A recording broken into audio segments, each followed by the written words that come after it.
யாரை கேட்டாலும் sunscreen use பண்ணுங்கன்னு சொல்றாங்க. ஆனா நிஜமாவே நம்ம ஸ்கின்னுக்கு சன்ஸ்கிரீன் தேவையா? சன்ஸ்கிரீன் யூஸ் பண்றதால நம்ம ஸ்கின்ல இருக்கிற சன் டேமேஜ் அண்ட் ஸ்கின் கேன்சரை பிரிவென்ட் பண்ண முடியுமா? National council on skin cancer prevention May 23 ஆன இன்னைக்கு டோன்ட் ஃப்ரைடே அப்படின்ற டேவை அனௌன்ஸ் பண்ணிருக்காங்க.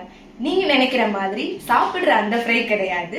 சன் எக்ஸ்போஷர்னால நடக்கிற sunburn and skin cancer prevention பத்தின அவேர்னஸ் சொல்லியிருக்காங்க. இந்த அவேர்னஸ் ப்ரோக்ராம்ல என்னென்ன விஷயம்லாம் சொல்லியிருக்காங்க அப்படின்னா, நம்மளோட ஸ்கின்னை சன் எக்ஸ்போஷர்ல இருந்து பிரிவென்ட் பண்றதுக்காக பிசிக்கல் கவரேஜ் லைக் ஒரு கிளாத்திங்க ஒரு ஃபுல் கிளாத்திங்கா யூஸ் பண்றது, சன் டேமேஜ் பிரிவென்ட் பண்றதுக்காக ஹேட்ஸ் யூஸ் பண்றது, சன் கிளாஸ் யூஸ் பண்றது, இதெல்லாம் இன்க்ளூட் பண்ண சொல்லியிருக்காங்க.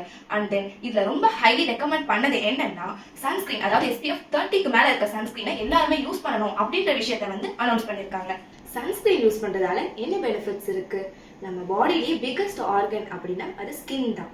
நம்ம சன்ரேஸ்ல இருந்து வர ஹார்ம்ஃபுல் ரேஸ் ஆன ultraviolet race, UVA, UVB, UVC போன்ற ரேஸ் எல்லாமே நம்ம ஸ்கின்னை டேமேஜ் பண்ணாம ப்ரொடெக்ட் பண்றதுக்கு சன்ஸ்கிரீன் ஒரு பெஸ்ட் சொல்யூஷனா இருக்கு.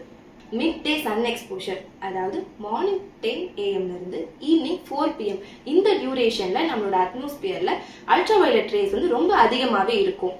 இந்த டியூரேஷன்ல நார்மல் ஒரு ஹியூமன் பீயிங் ஃபேர் ஸ்கின்னோட இருக்காங்க அப்படின்னா அவங்க 5 to 15 minutes எக்ஸ்போஷர் ஆனாலும், டார்க் ஸ்கின்னோட இருக்க பர்சன் மோர் தென் 15 minutes எக்ஸ்போஷர் ஆனாங்க அப்படின்னா அவங்களுக்கு ஸ்கின்ல ரெட்னஸ், இச்சிங், ஸ்வெல்லிங் இந்த மாதிரி சிம்டம்ஸோட சன்பர்ன் ஆக வாய்ப்பு இருக்கு.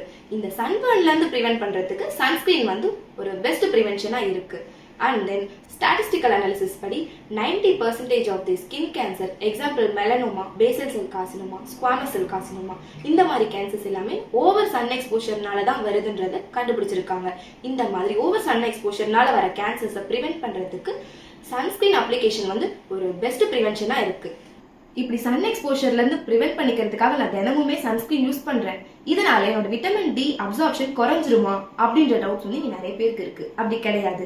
மிட் டே சன் எக்ஸ்போஷர் இந்த டைம்ல UVB ரேஸ் நம்மளோட அட்மாஸ்பியர்ல நிறையவே இருக்கும். இந்த டைம்ல நம்ம சன்ஸ்கிரீன் யூஸ் பண்ணும்போது 95 to 98% ஆஃப் UV ரேஸ் மட்டும் தான் பிளாக் ஆகுமே தவிர 3 to 5% ஆஃப் UV ரேஸ் நம்ம ஸ்கின்குள்ள பெனட்ரேட் ஆகி விட்டமின் D சிந்தசிஸ்க்கு ஹெல்ப்ஃபுல்லா தான் இருக்கும். இந்த சிந்தசிஸே ஹியூமன் பீயிங்க்கு தேவையான விட்டமின் D சிந்தசிஸ்க்கு எனஃபா இருக்கும். நிறைய டைப் ஆஃப் சன்ஸ்கிரீன் அவைலபிளா இருக்கு. உங்க ஸ்கின்னுக்கு சூட் ஆகுற மாதிரி சன்ஸ்கிரீனை உங்களோட ஹெல்த் கேர் ப்ரொஃபஷனல்ஸை கன்சல்ட் பண்ணி யூஸ் பண்ண ஸ்டார்ட் பண்ணிடுங்க. உங்க ஸ்கின்னை சன் டேமேஜ்ல இருந்து பிரிவென்ட் பண்ணிக்கோங்க.